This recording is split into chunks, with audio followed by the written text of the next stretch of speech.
Deg-degan dede, deg-degan dede, deg-degan jantungku deg-degan nalikane aku krungu kabare. Dadi saiki iki bangsa sing lawas-lawas iki lagi malah ngetren. Mula niku sing lawas-lawas niku saniki lagi-lagi wae ngetren mulane kula niku lagi goleki mantan-mantan kula sing biyen-biyen tadi. Loh, lawas itu dalam arti itu karya ini loh, karya. Umpang HP lok, lha yo iki no berdua no. Berdua, lagunya apa? Loh, jelas toh sing enak to, Bos. Apa? Aja digondeli. Nggih no. Deg-degan de. Oh iya. Nah. Oh. Karena ini deg-degan toh. Iki lagi sing ngetren lagu-lagu lawas. Nggih, nggih. Salep. Aduh, salep. Tole sukune wayah. Mbok jejeg ora pas iki. Besok lek nggih setelan iki tak teceng lemu. Ayo, nene. Siap ya? Oke, siap ya. Ya. Ayo gendangi. Siap, Cepong? Cepong. Mas, ya.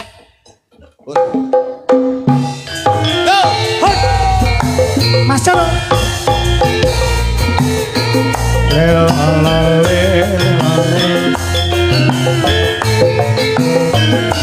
Mbak Tia Murti yang wonten Singapura, matur sembah nuwun.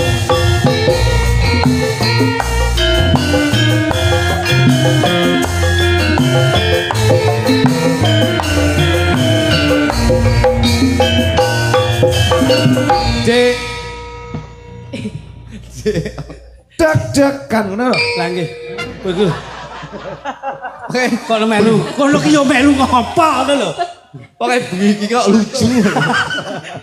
Menika swantenipun Kanjeng. Deg-degan de.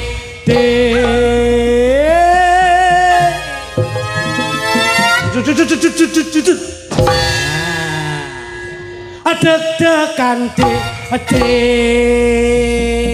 Mas duduk mencelat. Iya. Awas. Oke. Deg-degan jantungku deg-degan nalikane aku krungu kabare. Ora ana aku ora ngekewo. Apa bener sliramu wis pepisahan.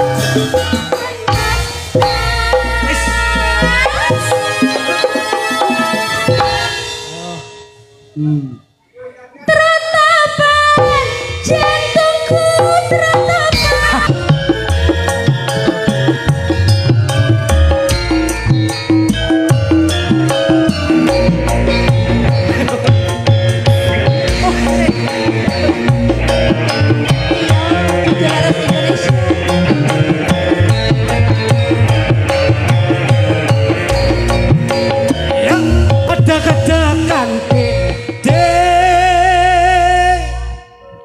Deg-degan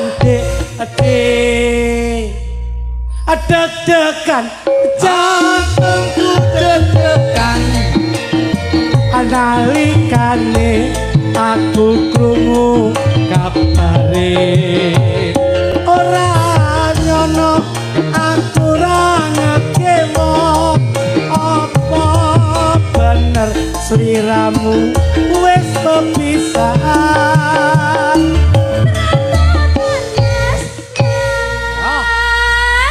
Tong, ayo. Asik. Ya. Teratapan mas. Gak gendut-gendut. Masa gak enak reaksinya belas toh, Pe? Lera kroso. Oh, berarti harus pakai Romi itu. Durung kembut-kembut. Iya. Sik, Bos, sik. Kayak mau norono lho, kurangi sini kamera no. Kataku melorot gitu. Wah, dagelan kok nggih katok bal teman. Ngono, ya. Nggih, dados langgeng anggone leh berkarya. Betul. Ngeten. Dadi saiki iki bangsa sing lawas-lawas iki lagi malah ngetren. Mula niku, sing lawas-lawas niku saniki lagi-lagi wae ngetren mulane kula niku lagi goleki mantan-mantan kula sing biyen-biyen tadi. Loh, lawas itu dalam arti itu karya ini loh, karya. Ora kok lawas mantan ini mboten. Wah, jan bleset. Tasih wonten, Bos. Wis oke. Nggih no. Menika wonten Mamundut. Nggih. Sesideman kelawan kacu kuning. Saking Pak Santo Cangkring Blitar. Nggih, nggih, nggih. Losoaran. Matur nuwun, matur nuwun. Aneh ya. Memang lagu Sesideman karo Kacu Kuning itu tidak bisa dipisahkan. Kok saged ngoten? Mergo pas kuwi enggak enek apa-apa dadi nggih kacu dadi pas. Tisu lah. Tak pilihke sing saka Sidarjo ya. Nggih. Wonten lho. Sing gadis ibar lulus